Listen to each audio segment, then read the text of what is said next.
The history of Blaenau Ffestiniog does not go back very far. Some 250 years ago there was no town as such in Blaenau. Not much more than a few farms and cottages, and nothing that we could call roads.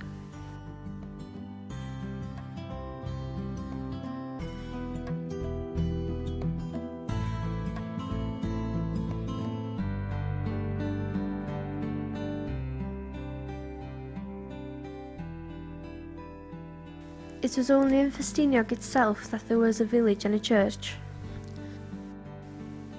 With the Industrial Revolution and improvements in health standards, the British population grew dramatically from about 1750 onwards, more or less doubling every half century after that date. Housing had to be provided for those people, and of course they needed roofs. And at the time, slate was the cheapest roofing material. Best quality slate was found in North Wales. By the early 19th century, large slate quarries began to flourish in the neighbouring county of Carnarvonshire, but the slate quarries that existed in the Blaenau area were on a very small scale. Slate was formed from mud that settled on the bottom of the sea 500 million years ago. This was buried by more sediments that experienced huge forces of compression and heat. As the Earth's plates moved over millions of years, the veins were folded and pushed to the surface in places. In some areas of North Wales, the vein is near the surface and the slate can be extracted by digging into the mountain. In other areas, the vein goes down vertically and slate can be extracted by digging a deep pit. These are the conditions found in the quarries of Carnarvonshire. In the Blaenau area, the slate vein goes down at an angle of about 30 degrees. It was possible to dig after the slate, but this left overhanging rock, and clearing this was very expensive. This was one of the major factors that held back the development of the slate industry in Blaenau. This was overcome by driving an adit into the mountainside until the slate vein was reached, and then extracting the slate underground. And that is why Blaenau has slate mines and not open quarries. This is repeated on a lower and lower level through the mine, creating huge underground caverns. Because of this, we can almost say that many of the mountains around Blaenau are now hollowed out on the inside. They are just empty shells of what they once were.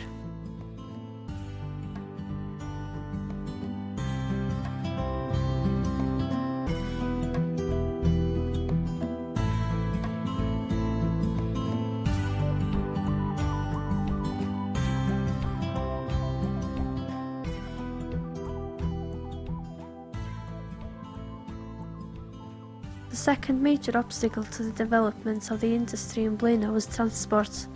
There were no roads here.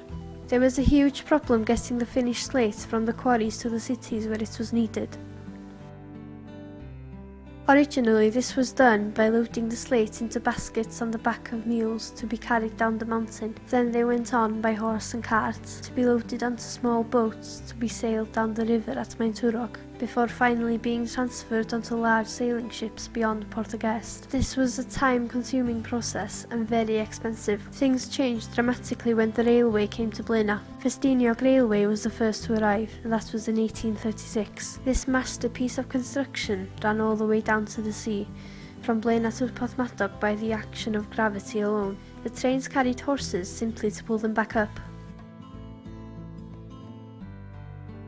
After the railway arrived, the industry grew dramatically, and the population of Blaenau grew meteorically, as this graph shows. People flocked here in their thousands.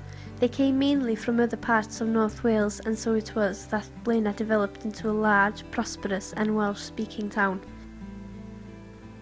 Housing had to be provided for the people who flocked here, and fast. The 19th century saw a building boom in Blaenau. In the first half of that century, houses were being built everywhere. Terraces of houses, many in totally unsuitable places, right up against the rocks, and often on wet, marshy land. As there were few roads, the emphasis was on building houses close to the Ffestiniog railway line, or close to the quarries. With a chronic shortage of housing, there was severe overcrowding. with large families living in small damp houses or even in rented cellars. With such dire conditions, it was not surprising that disease was endemic. That fatal disease, typhoid, was so common here that it came to be called the Blaenau disease. Between 1860 and 1879, there were about 1,000 burials in St. David's graveyard. 4 out of 5 of those buried were children, and out of the 1,000, only 81 lived to be older than 50. In the later part of that century, the town council did much to improve things. They placed restrictions on where houses could be built, and they demolished those in the worst condition. The most significant improvement was the installation of a sewerage system and the provision of a supply of clean water to the houses. From the earliest days, the people of Blaenau had 2 clear priorities. Parents were very keen to give their children the best education possible. Schools were established here very early on, and Blaenau was at the forefront of developments in education.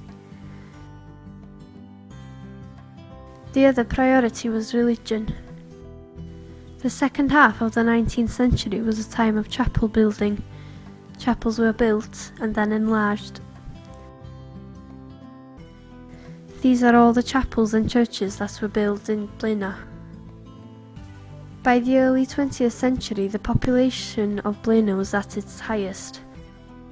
Over 11,000 people lived in the parish, and almost 4,000 worked in the quarries. Blaenau was the second largest town in North Wales, only Wrexham was larger. There were 3 railway companies serving the town. Few other towns in Wales used electricity to light the streets as early as 1902.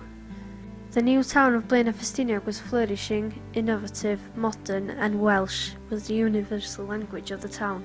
Even today, it continues to be one of the towns with the highest percentage of Welsh speakers. The area has a strong musical tradition. It has always been famous for its gymanfas and its choirs. As early as 1909, a choir from Blaenau toured the USA and Canada. The musical tradition remains strong today with thriving choirs and a brass band. And in the Welsh pop scene, young bands from Blaenau feature amongst the most popular. Unlike the situation in Carnarvonshire, there was not just one large quarry in Blaenau. There were a number of quarries. Oakley Quarry was the biggest by a long way. At one time it employed 1,800 people. It was the largest slate mine in the world in its day. The quarrymen had to get up early to reach the quarry by 7, and the day was long. Working conditions were often cold, damp and uncomfortable, and danger was never far away. The obvious danger was that of explosives misfiring or falling into one of the huge underground caverns in the dark. But the most deadly killer was the ever-present dust. It was 1939 before silicosis was accepted as being an industrial disease. It was a menace in the town and killed or incapacitated hundreds. The men worked in partnerships, some working underground extracting the slate, while their partners worked in the mill, turning this into roofing slates. The men worked underground by candlelight. Having reached the surface of the slate, black powder was used to blast away large slabs. They then used a manual crane to lift these slags onto a wagon, ready to be taken up to the mill. In the mill, a coarse chisel was used to cut them into somewhat smaller pieces, before they were put onto a saw table to be cut into manageable blocks. A fine chisel was then used to split these blocks, before they were finely trimmed in a rotary dresser to form the traditional roofing slates. These were then tightly packed into small railway trucks, before being lowered down an incline to the wharves in town.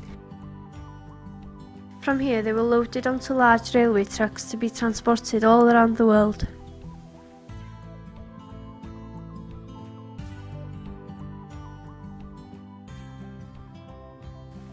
Blaenau Ffestiniog, the slate capital of the world.